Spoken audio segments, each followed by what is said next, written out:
there will come a time Pero that mapupuno na rin ng taong bayan. if they want to run after a specific person, They can. crime is personal eh. Yes. Hindi transferable yan to all the bloggers. No, di ba? Kung isang vlogger ay may ginawa sa iyo, yan eh, talagang criminal sa palagay mo. File a case. Kaso hindi kayo nagpa-file eh. Oh. Kasi baka maprubahan.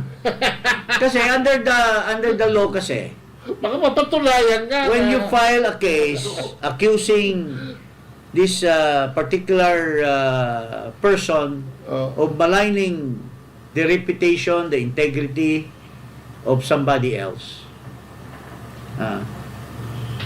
he has a right to respond. Oo. Siyempre, may counter affidavit yan. Oo. At posible na pag nag-accuse na, drug addict ka, or drug lord ka, or kung anong minamalayan mo na inaakusa ka na nagbalay, baka mamaya pag bibweltahan ka, mag-produce ng dokumento na At lumabas na nahuli nga yung droga doon Na- sa na SUV ikaw pala mo, talaga. na nasa pangalan mo, na minamaneho ng kapatid mo. Baka nga mapatunayan yun. totoo. Baka lang naman. So takot din Kaya sila. ayaw mo eh. Takot din silang mag-file. Takot din silang mag-file. Kaya gusto nilang gamitin yung poder nila para makabawi, at ipapakulong na muna nila yung through their powers of contempt. Tapos mapuprubahan na wala naman palang basis yung kanyang pa-contempt, because this person will go to court and question the alam mo, passive kasi ang ating judicial system eh. They will only come up with a decision after the fact. Nagawa na ng congressman yung contempt at napakulong na bago magdidesisyon ng Korte Suprema na mali yung ginawa nila. And they have the power of immunity from suit while they were performing their duties as a member of kaya napakagulo ng distorted na mga masyado values. nang distorted. In fact, the people are now clamoring for the abolition of Congress. Yan ang lumalabas. It will come. Proper Pag tinuloy nila ito, yung sinasabi niyang ganyan, tapos ipatawag nila kung sino-sino na lang ng mga bloggers, at there are so many bloggers now in the social media. Baka magkamali sila ng ginagawa nila. And this will not stop kung ganyan ang procedure nyo. Lalong dadami ang dissent. You are just fanning the flames of discontent, ika nga. If I may quote a novel, The Flames of Discontent. At pinahihirapan nyo yung Pangulo nyo, pinahihirapan nyo yung Speaker nyo, because ang tao talaga, negative na yung disapproval rating at saka distrust rating, lamang na rin sa trust at saka approval. Kasi when you are in a pedestal kasi, hindi mo na alam yung nasa ilalim na thinking, very high pedestal. Hindi mo na alam yung hindi mo na alam yung feeling ng taong bayan. Hindi na umaapak yung mga sapatos yung sa lupa. Then they will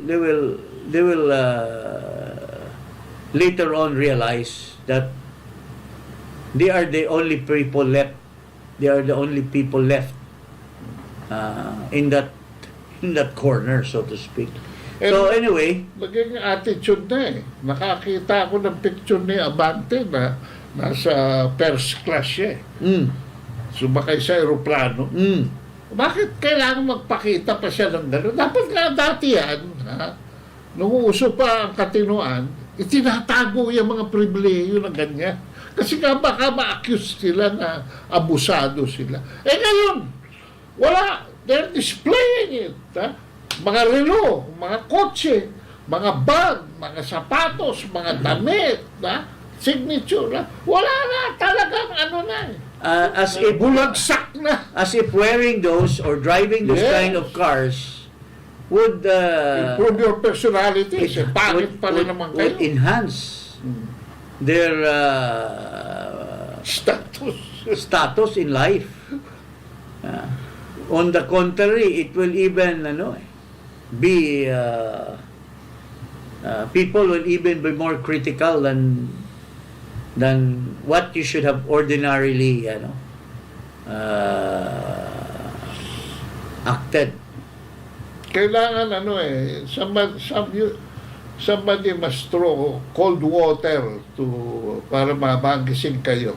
Well, alam mo sa Marikina, Secretary, yung tumatakbo doon na asawa ng congressman. Asawa ni Kimbo. Yung maraming mga wealth. Natatalo sa survey doon kay Chodoro. Sa asawa. Yung asawa na. Asawa ni yung Mayor Kimbo, Chodoro. behind sa survey doon sa Chodoro. Siyempre. Kasi nabuking eh. Chodoro kan, maski na hindi na booking, hindi naman talaga mananalo. Hindi, tsaka Kay Chodoro. despite yung ayuda na kaliwa, bigay ni Kimbo na gano'ng ayuda. Doesn't work anymore. Naintindihan ng mga tao na yan, pera ng bayan eh. Tanggap sila, tanggap. Pero they don't support. Ingat kayo dyan, ha? Kasi mga politiko kayo. You must be elected by the people. Paano kung Balita ko, I don't know, itong si Paring Ace, mukhang last term na yata, asawa yata niya ang tatakbo eh. Tingnan natin kung suportahan pa yan. Well, anyway, so much for that. I hope na hindi papasok sa utak nyo yung kung if it starts to get into your head yung poder nyo, lumulutang na kayo lutang. Wag naman sana, kasi hindi habang buhay babalik din yan sa inyo. Okay, so incidentally, partner, magkakaroon na ng inauguration si Donald Trump. January 20. On January 20. At alam mo naman, ang ating Pangulo na bangag. Kaya lutang ang gobyerno niya. Ang ating Pangulo na Bangag. Pangulong bangag ay malapit kay Biden. At mayroong mga usap-usapan na ito ay kumubra na. Di umano. Doon sa anong times yun? Asia Week na kumubra na daw. Kaya kumampi kay Biden, umalis ng friendship kay Xi Jinping. 65 billion. So ngayon, it would seem that the presidency of Trump, who has made friends with Duterte. Pakita nga natin yung mga ni Duterte dati. Nasaan ba yun? Inimbita siya ni Trump? U.S. President Donald Trump invites President Rodrigo Duterte to the White House. The two leaders talked over the phone around 11 last night after the ASEAN summit. The White House in a statement said President Trump told Mr. Duterte to visit the White House, but there are no details yet on when the leaders would meet in Washington. It adds the two leaders talked about security in the ASEAN region and the threat posed by North Korea. In a separate statement, presidential spokesperson Ernesto Abella says the leaders expressed their commitment to boosting the alliance of the Philippines and the United States. President Trump also said he is looking forward to his visit to the Philippines in November for the East Asia Summit. Ito, Secretary, was done in 2017, no? And repeated in 2020, no? Yes. Dalawang So, President Duterte was given an honor to visit President Trump.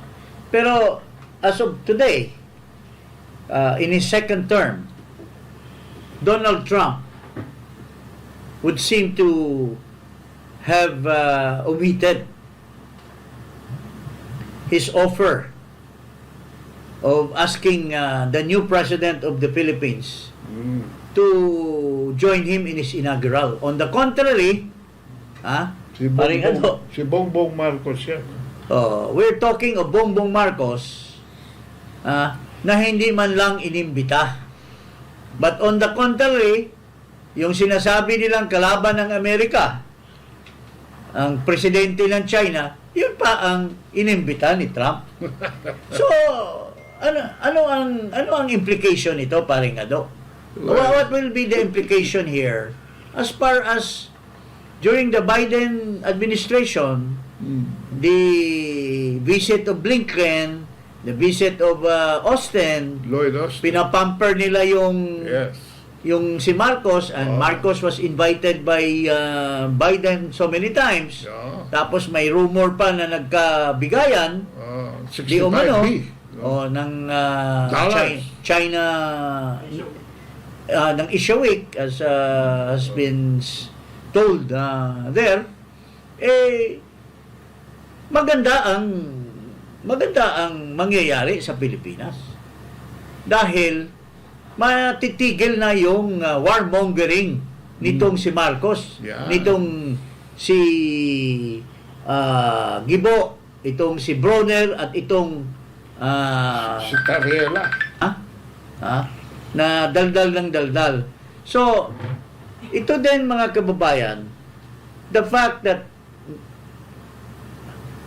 the president, they call it the incoming president, or ano bang tawag nila dyan sa President-elect. the president-elect Trump was personally inviting Xi Jinping. Ito, pakinggan natin. U.S. President-elect Donald Trump on Wednesday invited Chinese President Xi Jinping to attend his inauguration in January. That's according to a CBS News report on Wednesday. It said that Trump invited Xi right after the November 5th election. Trump said in an interview with NBC News last Friday that he and Xi got along very well and recently communicated. Tayo daw ang alay Tayo daw ang kakampi. Ng Amerika. Pero hindi man lang inimbita si anong pangalan ito? Bangag. Marcos Bangag. Bangag Sabi mo yan Bangag. hindi man lang inimbita. So, at saka mga kababayan, maraming mga pronouncements si Trump that will have an implication on our Foreign policy. foreign policy.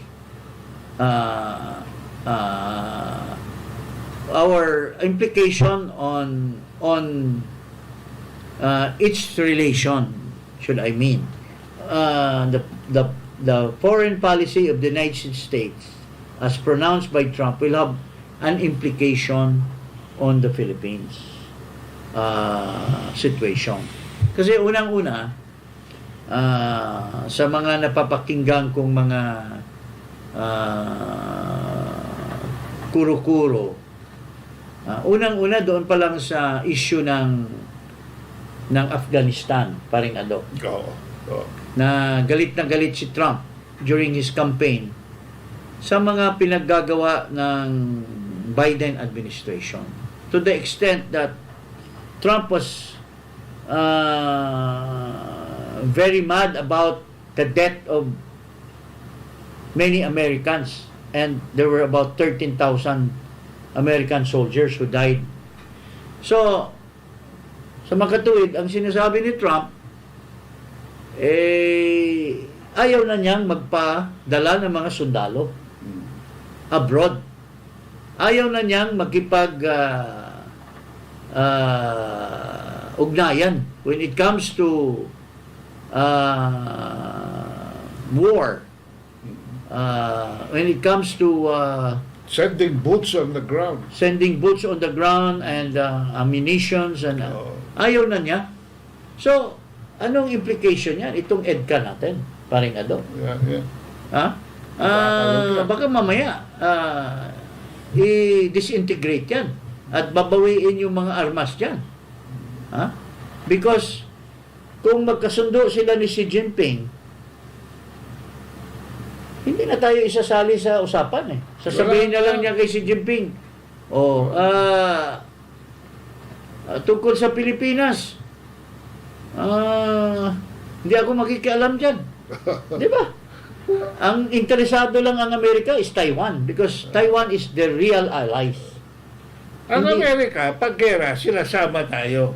Pero ang China, pagkapayapaan pag-uusapan, paano tayo sasama? Wala naman tayong gulo sa Amerika. Wala naman tayong gulo sa China. So sila na lang mag-uusap doon. So, during the administration of Biden, Ang dami and pakulo Marcos, nito up si to the Bongbong point Marcos. of Trump's administration, mawawala na yung mga gulo-gulo na ginagawa ni Gibo, ni Anyo, at nitong sino pa itong mga ibang mga kibitzers Si Tariela, who wants to declare who wants to destroy our good relationship with China. Alam mo, these people are making the president one big lame duck. As far as the United States is concerned. Oh. Tsaka with the new FBI and the new CIA director, magbabago na rin yung nila, pagtingin nila as far as the ASEAN is concerned, in terms of relations with ASEAN countries, much more the Philippines in conflict with China. Kasi magiging issue lang dyan, pag nagkasundo ang Amerika at ang China doon sa tariff, papayag ang China na i-impose ng Amerika yung tariff, ayos na yung relasyon. Ano pa ang pakialam nila sa Pilipinas? Di ba? They will not escalate anywhere that would endanger the economic stability. That would make the Mutual Defense Treaty kaput. Magiging Depends from what? Deterrence from what? Wala. So, itong mga nag-aasa, akala nila kasi manalo si Kamala Harris. Kumikita kasi sila dyan.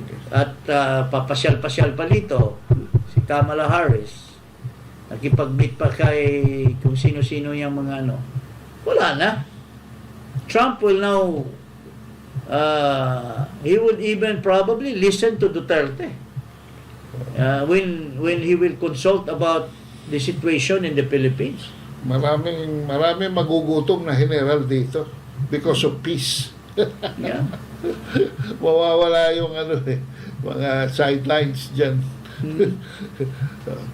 Kung wala na kayong kikitain dyan, sana tubuan na kayo ng common sense kung ano talaga ang pangangailangan ng sambayan ng Pilipino. Yun lang naman pinaglalaban namin ng Jing Paras dito. Tingnan mo itong kumag na ambassador na ito. Ito yung unang-una na sinasabi sa ating mga kababayan na magbalot na kayo. Kasi palalayasin kayo ni Trump dyan. Palalayasin kayo ni Trump dyan. I-deport na kayo. Magbalot-balot na kayo, mga Pilipino. Napakatanga nitong gago na ito. Ha? Imbis na suportahan niya yung mga Pilipino at bibigyan niya ng support, services or encouragement na wag muna kayo ayos moral booster. Tinakot pa nitong kumag na Romualdez na ito na magbalot-balot na kayo kasi ang policy ni Trump i-deport. Hirap na hirap nga si Trump at saka si Homan, yung kanyang borders czar, na deport ng mga aliens who entered. Ano pa kaya yung mga Filipinos who entered through the use of visa? In fact, they're now studying yung H1 visa. H1B. Ha? Oo. Para ma-encourage yung may mga kakayahan na manatili sa Amerika. Kasi yung mga TNT natin yan, most probably, visa extension lang ang nawala. Visa violation. Pero hindi sila illegal entrance. Hindi nga. Oh. Hindi sila pumuslit kung saan tunnel o sa bakod. Romualdez na ito, knee-jerk reaction at sumipsip ka agad doon sa Trump. We will ask our people to leave. Yung mga TNT, mga imbis tulungan mo na manatili dahil wala ka namang trabahong ibibigay dito sa Pilipinas, manatili yung mga Pilipino na nasa Amerika, gusto pang pauwiin ka agad. Di ba kumag itong taong na ito? Ha? Itong Babes Romualdez na ito. Kaibigan ko ito, pero ewan ko ang utak nito, utak pulburon din yata eh. Tsaka meron pa siya pinalalabas ngayon. Tingnan mo. Na siya raw ang magiging representative ni Marcos. Panoorin muna natin. Pakinggan muna natin. Bago natin. Pumapapil na naman. Itong Romualdez na to, tingnan mo. Tunsyo ni Presidential Communications Office Secretary Cesar Chavez na si Ambassador Jose Manuel Romualdez ang magiging kinatawan ni Pangulong Ferdinand R. Marcos Jr. sa inaugurasyon ni US President-elect Donald Trump sa January 20. Ayon sa PCO, inibitahan sa inaugurasyon ang mga chiefs of diplomatic missions kasama ang kanilang mga asawa bilang kinatawan ng kanilang heads of state at gobyerno. Tinatawan daw siya ni Marcos. Hindi nga inimbita si Marcos eh. Selective lang yung mga inimbita ni Trump to attend the inaugural on January 20. Nandiyan yung taga-Hungary. Taga-Hungary, si Prime Minister Orban. Si Xi Jinping. And selective heads of state. Bakit iimbitahin si Marcos? At paano naman magiging kinatawan siya? Hindi nga inimbita. Hindi ba na nakakahiya yan? Dalawa kasi bobo dito eh. Ang unang bobo ito si Chavez sa PIO. Ang pangalawang bobo ito si Ambassador. Dahil ang protocol talaga sa Washington DC, Jing, because I worked there. Yes. Ang diplomatic corps automatically invited to attend this inauguration as members of the diplomatic corps. In fact, may Vindi Honor pa yan. Diplomatic corps, but not as representative of the president. Kasi pag sinasabi mong kinatawan ni Marcos, parang representative ka sa principal mo na inimbita. So, you are the proxy. Pero wala namang imbitasyon. So, paano ka maging kinatawan? Kaya tama yung sinasabi mo na lang yan, pro forma lang yan, pag-imbita ng mga, anong tawag yan? Sinasabi mo? Diplomatic corps. So, you are invited as ambassadors.